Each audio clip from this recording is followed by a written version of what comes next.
해당 ETF가 편입하고 있는 종목들을 감안했을 때 이 ETF의 실제 가격이 이 NAV 혹은 IV, ETN의 경우에는 IV 이 가격으로 표시가 되고요.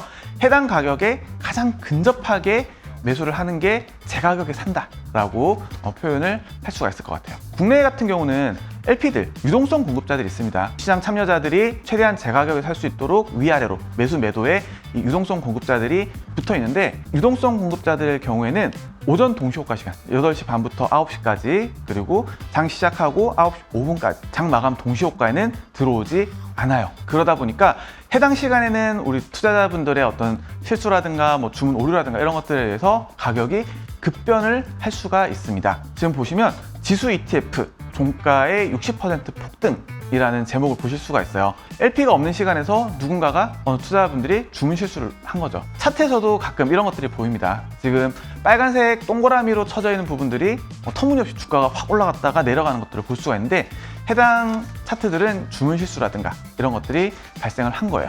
실수를 줄이기 위해서는 첫 번째로는 LP들이 들어와 있는 시간에 매매를 하시는 게 좋고요. 괴리율이라든가 이런 NAV 수치라든가 이런 것들을 반드시 확인을 하셔야 합니다. 자, 괴리율이라는 것은 ETF의 실제 가치인 NAV와 이 시장에서 거래되는 가격의 괴리 정도를 나타낸 거예요. 예를 들어서 NAV가 10,000원이다. 근데 시장에서 11,000원에 거래가 됐다 라고 했을 때는 해당 ETF의 괴리율은 10%입니다. 자, 그런데 이 괴리율은 이 시장에서 거래되는 이 시장 가격에 따라서 좀 높아질 수도 있고 낮아질 수도 있어요. 이 괴리율이 높다고 해서 앞으로 전망이 더 좋다고 판단할 수 있는가? 이것은 절대적으로 아니다 라고 말씀을 드릴 수가 있을 것 같습니다. 괴리율은 기본적으로 이 수급에 따라서 좀 발생을 할 수가 있어요.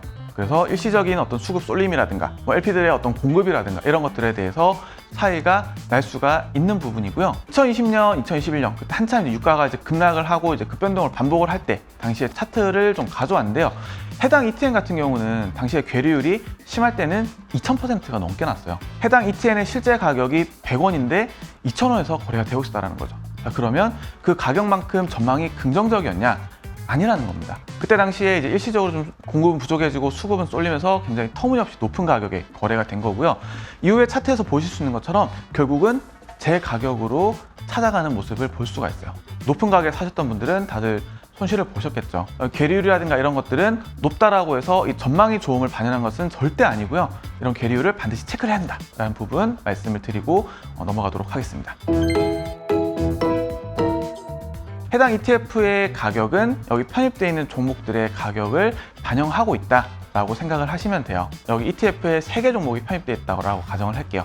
A 종목, B 종목, C 종목 편입이 되어 있고 비중은 40%, 40%, 20%입니다. 뭐 A 종목이 10% 올라가고 B 종목이 10% 빠지고 C 종목은 20%가 올랐어요.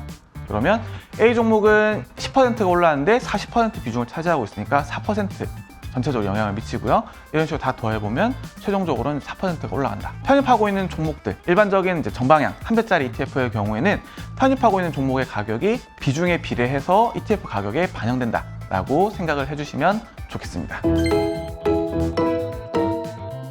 우선 국내 같은 경우는 이제 2024년 4월 말까지 총 17개 종목이 상장 폐지가 됐습니다.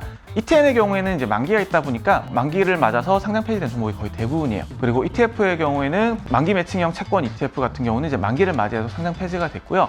혹은 이 운용자산 미달 요건으로 인해서 운용사가 자율적으로 폐지를 하기도 했습니다. 상장 폐지를 할 때 미리 이렇게 사전 공시를 다 해드립니다. 마지막으로 거래된 날짜가 언젠지, 해당 금액을 다시 돌려드리는 게 언젠지까지도 좀 상세하게 일정들이 나와 있으니까 이런 부분들은 같이 체크해서 봐주시면 좋을 것 같아요.